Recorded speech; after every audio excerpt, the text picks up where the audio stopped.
Welcome to my channel. ఈ వీడియోలో AP ప్రభుత్వ ఉద్యోగులకు మరియు పెన్షనర్లకు 2 డిఏలు విడుదల తాజా సమాచారం గురించి అయితే వీడియోలో తెలుసుకుందాము. వీడియోని అయితే ఎక్కడే కానీ స్కిప్ చేయకుండా ఎండ్ వరకు చూసేటప్పుడు ఇన్ఫర్మేషన్ పూర్తిగా అర్థమవుతుంది. అలాగే వీడియో చూస్తున్న ప్రతి ఒక్కరు వీడియోకి అయితే లైక్ చేయండి ఫ్రెండ్స్. ఈ వీడియోని తోటి ఉద్యోగ పెన్షన్ మిత్రులతో అయితే షేర్ చేయండి. కొత్తగా మన ఛానల్ని చూస్తున్న వారు ఇంకా ఎవరైనా సబ్స్క్రైబ్ చేసుకోకుంటే వెంటనే మన ఛానల్ని సబ్స్క్రైబ్ చేసుకోండి. దీని ద్వారా నేను చేసే లేటెస్ట్ వీడియోస్ అన్నీ మీ వరకు రీచ్ అవుతాయి. ఇక ఆలస్యం చేయకుండా వివరాల్లోకి అయితే వెళ్ళిపోదాము.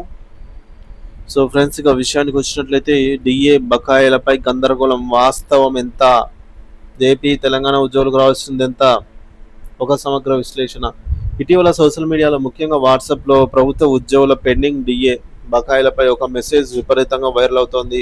ఈ మెసేజ్ ఉద్యోగులలో తీవ్ర చర్చకు, కొంత గందరగోళానికి దారితీసింది. అసలు ఆ మెసేజ్లోని వాస్తవం ఎంత, ఆంధ్రప్రదేశ్ తెలంగాణ రాష్ట్రాల్లో ఉద్యోగులకు పెన్షనర్లకు రావాల్సిన డిఏ బకాయిల అసలు లెక్కేంటి అనే విషయాలను ఈ కథనంలో తెలుసుకుందాము.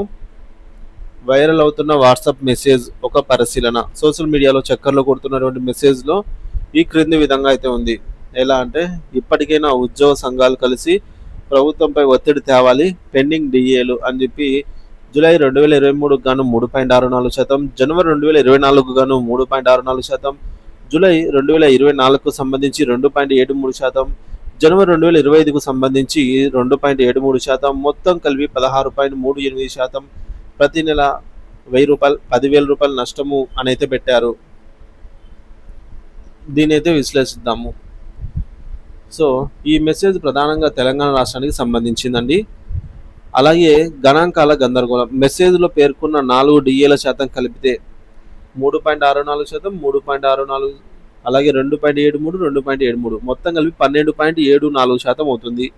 కానీ 16.38% రాదు. అంటే ఈ జాబితాలో చేర్చని అంతకుముందు పెండింగ్లో ఉన్నటువంటి మరొక డిఏని కూడా, అంటే జనవరి 2023 డిఏని కూడా కలుపుకొని మొత్తం విలువను తప్పుగా ప్రస్తావించారు. సో ఈ మెసేజ్ పాక్షికంగా సమాచారంతో, గణాంకాల దోషంతో ఉంది కాబట్టి ఇది తెలంగాణ రాష్ట్రానికి సంబంధించినది అయినప్పటికీ ఆంధ్రప్రదేశ్ ఉద్యోగులు కూడా దీన్ని చూసి గందరగోళానికి గురవుతున్నారు. ఆంధ్రప్రదేశ్ ఉద్యోగుల డిఏ బకాయిల వాస్తవ పరిస్థితి ఏంటో ఇప్పుడు తెలుసుకుందాము. ఆంధ్రప్రదేశ్ రాష్ట్ర ప్రభుత్వ ఉద్యోగులకు పెన్షన్లకు రావాల్సింది డిఆర్ బకాయిల వాస్తవ పరిస్థితి అయితే ఈ విధంగా ఉంది.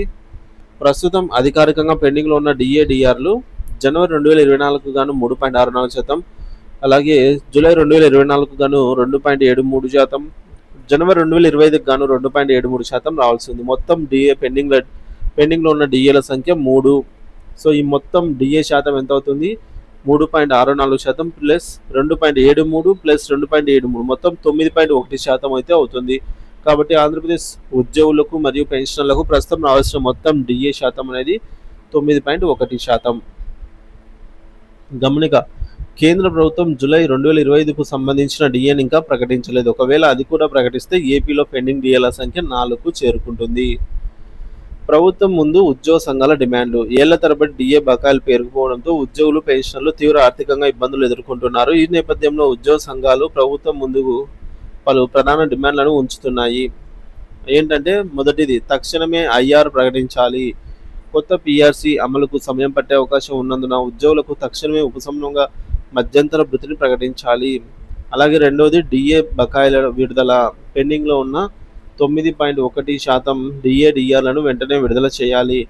పిఆర్సీ కమిటీ 2 సంవత్సరాలుగా ఆలస్యం అవుతున్నటువంటి 12వ పిఆర్సీ కమిటీని వెంటనే నియమించాలి. నివేదికను సత్వరమే అమలు చేయాలి.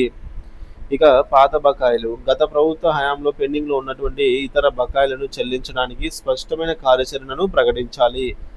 ఇటీవల ఎన్జిఓ సంఘం నాయకులు ఆర్థిక మంత్రిని కలిసినప్పుడు త్వరలోనే మంత్రుల కమిటీ వేసి సభ్యుల సమస్యలను పరిష్కరిస్తాం, కొన్ని బకాయిలు ఇప్పటికే చెల్లించామని మిగతా వాటిని కూడా చెల్లిస్తాం అని హామీ ఇచ్చినట్లు తెలిసింది. అయితే కేవలం హామీలతో కాకుండా ప్రభుత్వం చర్యలు తీసుకోవాలని ఉద్యోగ పెన్షనర్లు అయితే కోరుతున్నారు.